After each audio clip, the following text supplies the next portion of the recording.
When billionaire CEO Gregory Ward was found dead in his marble bathtub, the scene screamed suicide. A handwritten note, an empty bottle of Ambien, and a slit wrist resting in bloodied water.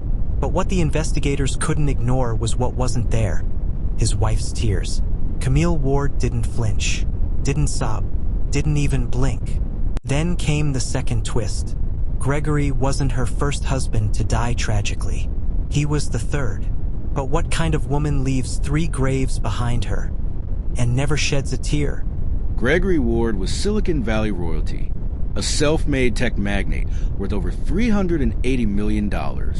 He'd married Camille Avery just 18 months before his death. She was 31, stunning, mysterious, and many whispered out of his league.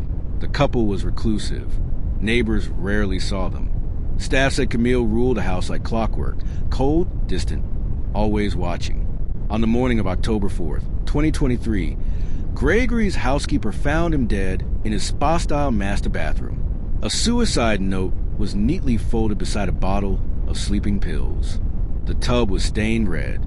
Camille, wearing silk pajamas and full makeup, calmly called 911. The operator noted she didn't sound shaken. Not at all. She made one request to police. Please don't disturb my yoga instructor. He's in the guest house. No tears. No breakdown. No grief. Detectives initially ruled it a suicide until a junior officer ran a background check on Camille. Turns out she'd been married twice before, and both ex-husbands also dead. First husband, Dr. Julian Reese, a cardiologist from Miami, died in 2014. Allegedly fell asleep at the wheel and drove off a causeway into the ocean. Second, Nathan Lowell, a Seattle hedge fund manager, was found dead in 2018 in his office. Carbon monoxide poisoning. His death was ruled accidental due to faulty heating. Both deaths had raised minor red flags, but nothing stuck. Until now, Camille inherited life insurance money each time. She walked away richer, alone, untouched.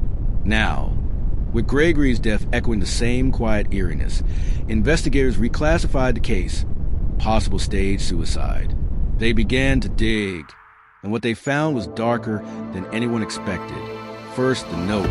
Forensics revealed the handwriting didn't match Gregory's journal. It was a near-perfect imitation, but the curvature of the GS and YS were traced back to Camille's high school handwriting samples. Next, the pills. Gregory's toxicology showed heavy sedation, likely unconscious before the wrist slash.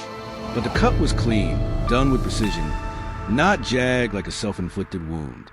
And then came the surveillance footage from a hallway outside the master suite.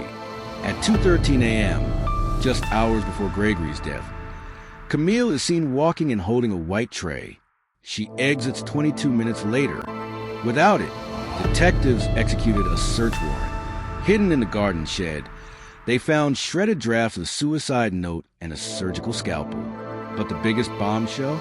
Emails. Hundreds. Buried deep in a hidden Gmail account tied to Camille.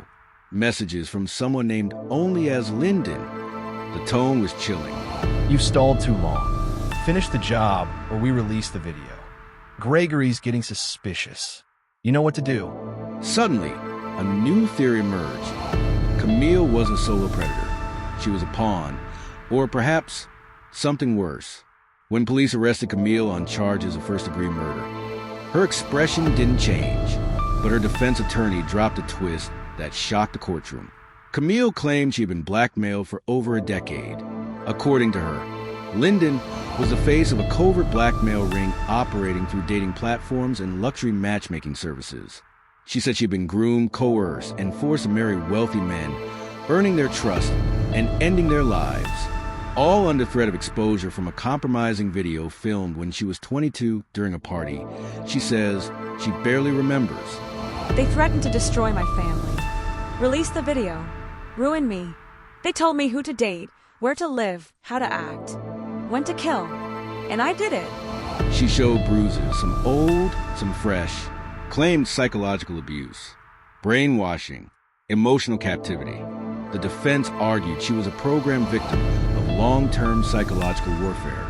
Prosecutors, on the other hand, painted her as a manipulative black widow who had perfected the art of calculated murder.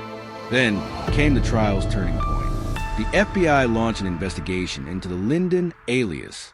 Traces of the email IP bounced through foreign VPNs, encrypted layers, and dead ends. But in a hidden folder on one of Camille's cloud backups, they found a 20-second video clip.